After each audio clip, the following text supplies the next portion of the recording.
No vídeo de hoje, falaremos sobre o livro Sobre a Guerra Prolongada, de Mao Tse-tung, ou Mao Zedong. A ideia não é necessariamente fazer uma crítica positiva ou negativa do conteúdo do livro, mas apresentar suas ideias de maneira objetiva e honesta. Tampouco aqui é fazer uma demonização ou glorificação de quem escreveu ou do conteúdo do livro. Então, sem mais delongas, vamos embarcar na Guerra Prolongada de Mao Zedong.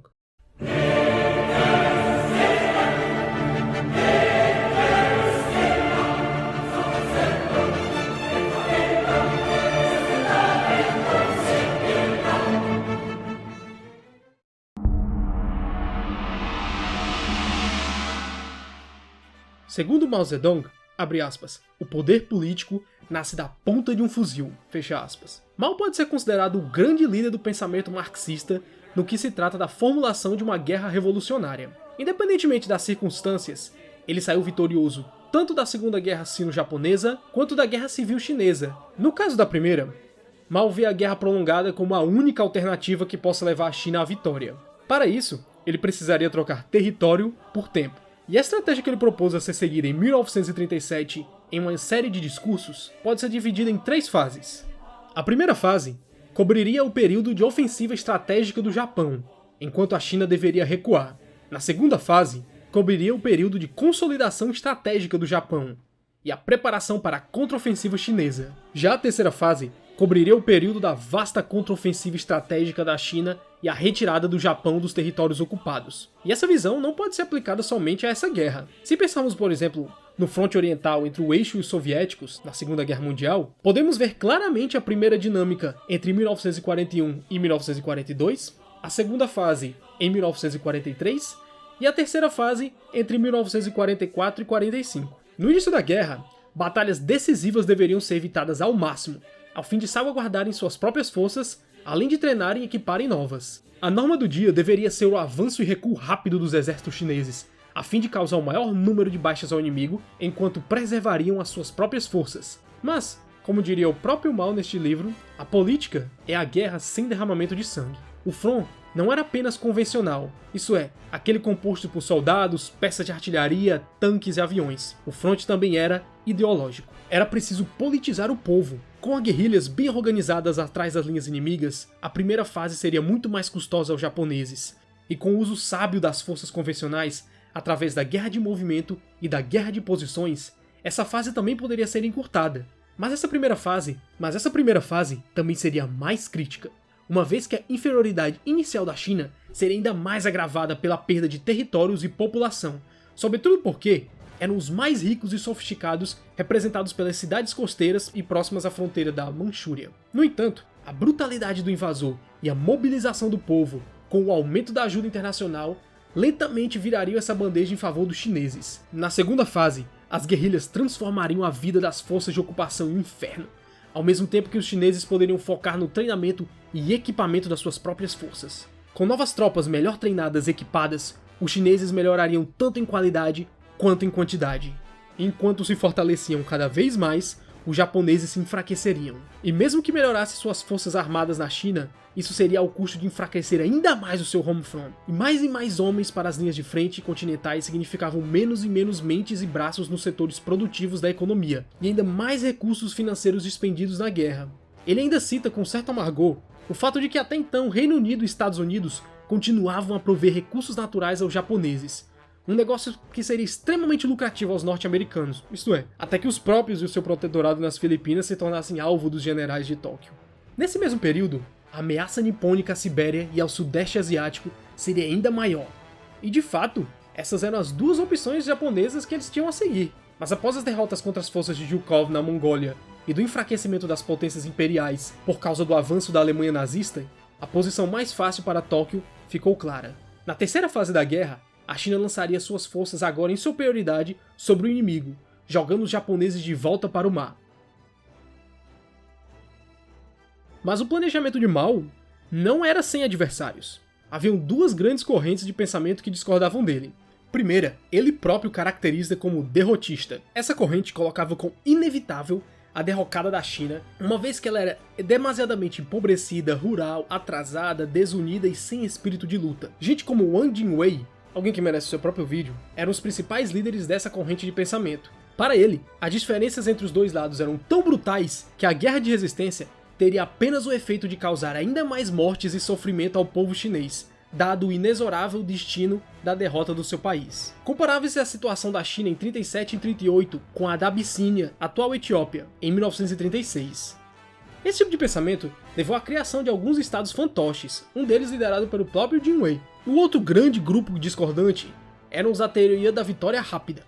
Estes, ao contrário dos primeiros, colocavam a vitória do país como inevitável, uma vez que o Japão cada vez mais se isolava das outras potências como Estados Unidos, Reino Unido e União Soviética, e todos esses países eram simpáticos à causa chinesa. Mas esse tipo de pensamento também levou à catástrofe.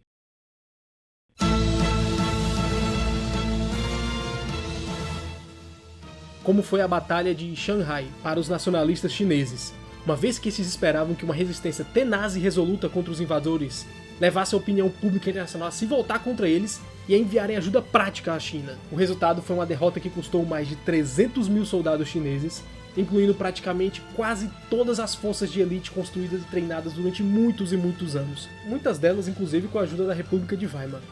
A opinião internacional sobre a guerra até pendeu para os chineses após Shanghai, mas muito pouco em ajuda prática se fez disso. O avanço quase relâmpago dos japoneses se acreditado a esse pensamento do comando nacionalista, pois jogaram tudo o que tinham em uma única cartada, e quando essa elite militar se foi, ela se foi, não tinha mais nada.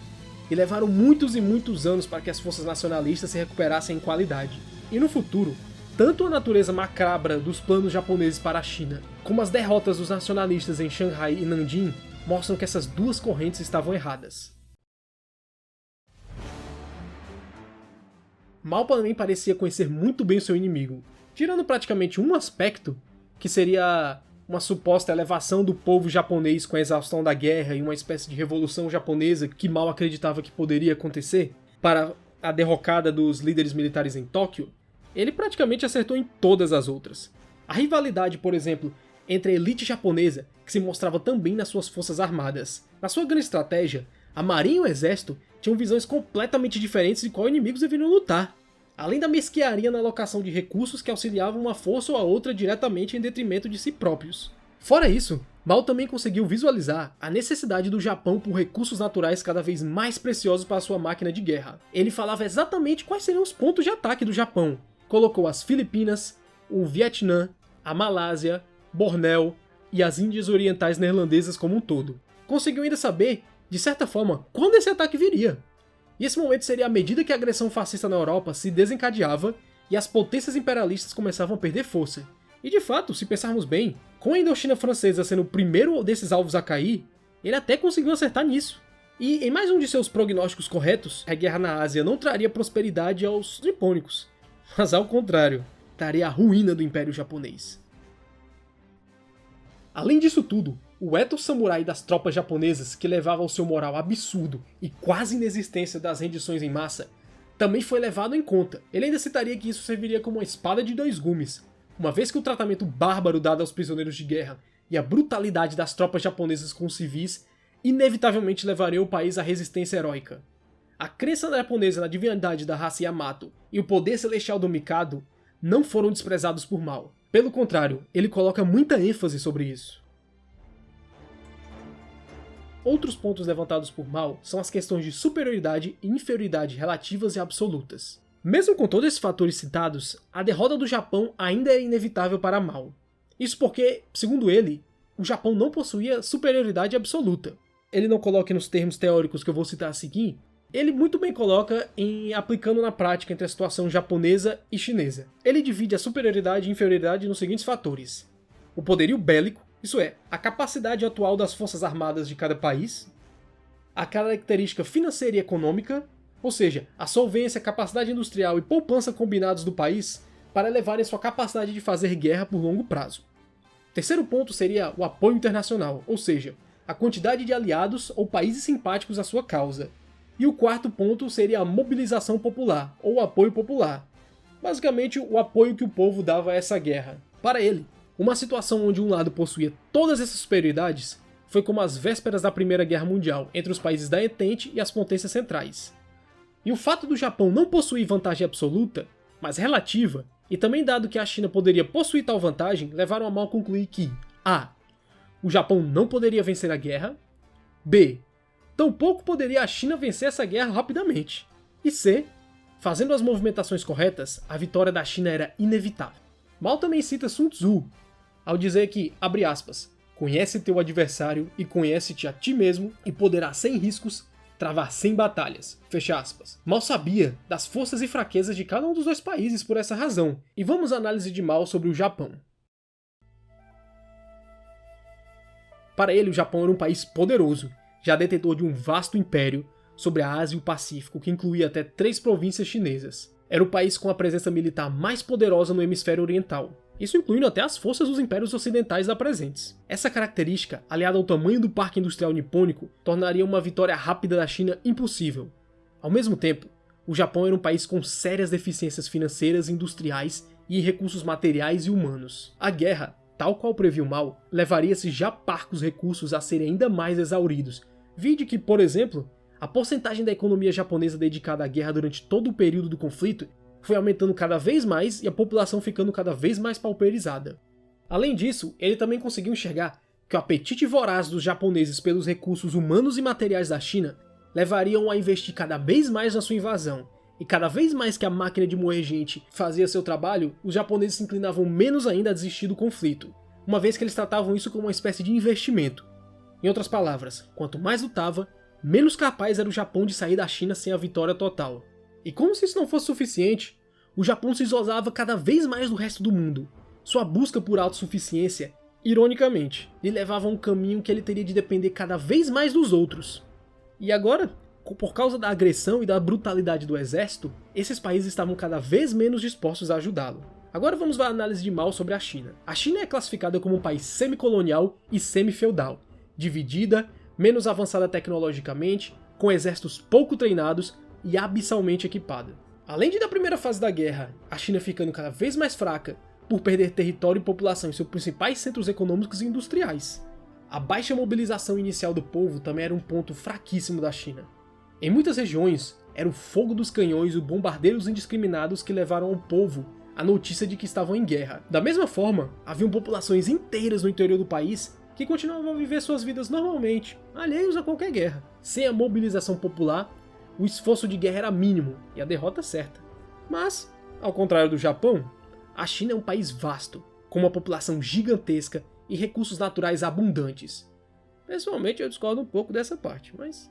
Além disso, em números, o exército chinês era colossal. Com o tempo e com as ações corretas, a mobilização popular em escala nacional criaria um imenso oceano que tragaria o Japão. Quando seu povo e recursos fossem completamente mobilizados para a guerra, a China se fortaleceria imensamente, com seu exército sendo treinado e equipado, além do recebimento de maior apoio internacional, o que aconteceu na realidade, com a abertura da Rota da Birmania, ou Burma Road, e os auxílios soviéticos, além dos tigres voadores americanos. Ele também via com bons olhos a guerra de guerrilhas simultânea à mobilização popular e o avanço dos exércitos regulares. Claro, ele fala que a guerrilha por si só não venceria a guerra, mas seria de ajuda indispensável para alcançarem a vitória. Na realidade, segundo Mao, a vitória deveria ser alcançada com a ajuda das guerrilhas. Sem elas, não haveria tal vitória. Isso seria algo que ele também aplicaria na Guerra Civil com bastante eficiência. E o que aconteceria com o povo chinês se houvesse uma derrota? Segundo Mao, o povo chinês se transformaria em uma massa amorfa de escravos sem pátria. Isso porque ele viu que o Japão estava meramente transplantando para o resto da China o que já havia aplicado nas províncias ocupadas, em Formosa e na Coreia. Sob a bandeira do sol nascente, os chineses não poderiam ser mais nada do que dóceis servos, bestas de cargas, proibidas de se manifestar o menor vestígio de espírito nacional. Os mais pobres seriam explorados e escravizados até a exaustão e a morte. A classe média, enquanto fosse necessária, serviria como as mãos da ação nipônica, até que estivesse o total know-how de como operarem na China, e a classe alta teria função similar, embora em níveis diferentes. Segundo o próprio Mao, a visão dos japoneses sobre o povo chinês como um todo era a mesma, mudando de classe a classe apenas na sua imensidade. De toda forma, esses dois grupos também seriam reduzidos a servos sem voz e uma vez usados seriam descartados como lixo. Para Mao, a guerra só terminaria quando atingisse o rio Yalu, que hoje se situa na fronteira entre a Manchúria e a Península da Coreia. Nenhum armistício deveria ser feito até que toda a China fosse libertada. Essa guerra seria a vitória total da China sobre o Império do Japão, e sequer 1 centímetro de território chinês deveria permanecer sob a ocupação do inimigo. Ele deveria ser enxotado de volta para o seu território.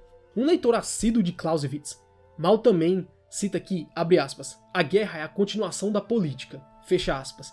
Para ele, nunca houve também uma guerra que não tivesse caráter político.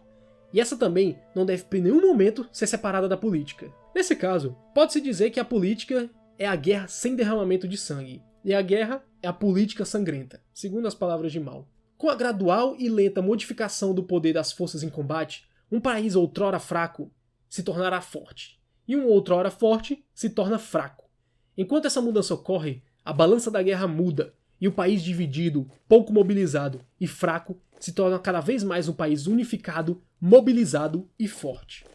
Sua visão também de mobilização de massas levaria o território dominado pela República Popular da China a se desenvolver como um reduto focado principalmente no esforço de guerra, e territórios conquistados oficialmente pelos nacionalistas ficaram de fato dominados pelas guerrilhas vermelhas, além de expandir seu exército em centenas de vezes ao longo do conflito, enquanto as forças do Kuomintang se elevaram em proporção muito menor.